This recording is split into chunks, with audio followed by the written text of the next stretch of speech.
শ্রীমদ্ ভগবদ্গীতা যথাযথ দ্বিতীয় অধ্যায় সাংখ্যযোগ শ্লোক সপ্তম কার্পণ্যদোষোপহত স্বভাবঃ পৃচ্ছামি তং সর্বসম্মূঢ়ো চেতাঃ যচ্ছ এহ সন্নিশ্চিতং ব্রূহি তন্ময় শিষ্যস্তেহং সাধিমং তং প্রপন্নম।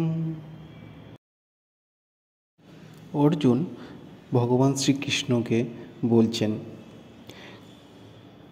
কর্পণ্যজনিত দুর্বলতার প্রভাবে আমি এখন কিংকর্তব্য বিমূঢ় এবং আমার কর্তব্য সম্বন্ধে সম্পূর্ণ বিভ্রান্ত। এই অবস্থায় আমি তোমাকে জিজ্ঞাসা করছি, কি করা আমার পক্ষে শ্রেয়স্কর তা আমাকে বলো। এখন আমি তোমার শিষ্য এবং সর্বতোভাবে তোমার শরণাগত। দয়া করে তুমি আমাকে নির্দেশ দাও। তাৎপর্য: জড় প্রকৃতির প্রভাবে জড়জাগতিক কার্যকলাপের দ্বারা মোহাচ্ছন্ন হয়ে সকলেই হতবুদ্ধি হয়ে পড়ে। জীবনের প্রতিটি পদক্ষেপে আমরা এই ধরনের কিংকর্তব্য বিমূঢ়তা অনুভব করি। তাই সত্যদ্রষ্টা সদ্গুরুর শরণ নিতে হয়, যিনি আমাদের জীবনের প্রকৃত উদ্দেশ্য সাধন করবার পথে পরিচালিত করেন।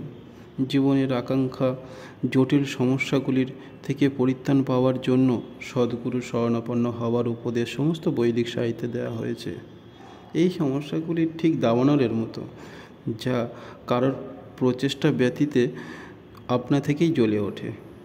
ঠিক তেমনি জগতের অবস্থা এমন। জীবনের কর্তব্য বিমূঢ়তা আমরা না চাইতেই এই রকম বিভ্রান্তি আপনা থেকেই উদ্ভব হয়। কেউ আগুন চায় না, তবু আগুন জ্বলে।